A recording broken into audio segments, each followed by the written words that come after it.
Despite transformation in the country, gender equality remains a constant battle. And one of those battles is being fought on the streets of South Africa. The following story has been produced for eNCA by the youth-run media channel LiveSA. Train stations, taxi ranks, construction sites and street corners should be places where everyone can happily go. But for some women, these areas often mean sexual harassment.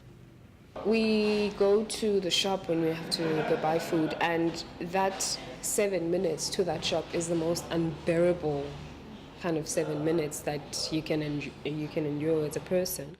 But not everyone is offended by this very public form of harassment. It boosts my confidence, so sometimes I don't mind at all, but in different places and places I don't really know, like dodgy places, I'd rather not, but still gives you a little bit of a boost. Taxi drivers openly admit to catcalling in public, and some even think they are providing a moral service. When I'm calling you out and saying, hey, you're private, I'm doing that so that you know what you are wearing is making me call you out so that you don't wear it again. Others believe that they'll get some female attention if they catcall. For them, there is little difference between courtship and harassment. There are a lot of ways to get girls, but the thing is, when a girl is dressed in a respectable manner, I'm not going to think badly about it. When she's dressed in tight clothing, of course I'm going to try my luck because my eyes have seen what you have to offer. Not all men believe this kind of harassment is acceptable. Some have even changed their ways. There is nothing right about this whole scenario of girls being made to be inferior, because I have a sister as well. And if she were to be treated this way, I wouldn't like it at all. Women are now taking a stand against harassment on the streets.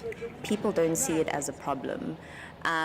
You'll hear a lot of men say, but it's just a compliment. It means that women who move through public space start to feel like their body is public property. Then it starts to become sort of an issue of entitlement and power and control. Public harassment has become so entrenched in everyday life that very few people even know that it's against the law.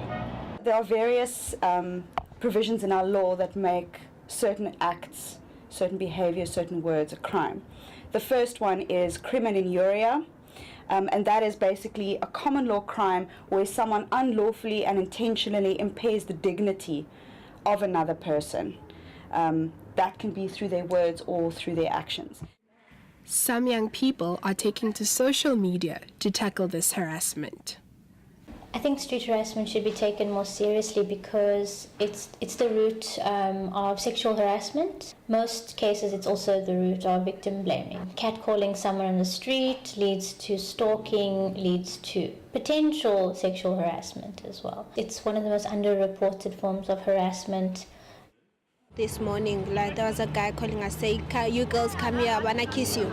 And it's very irritating and you just walk away. I just try to ignore the guy because you get it sometimes you're walking and then the guy would be like, Sissy, sister, things like that.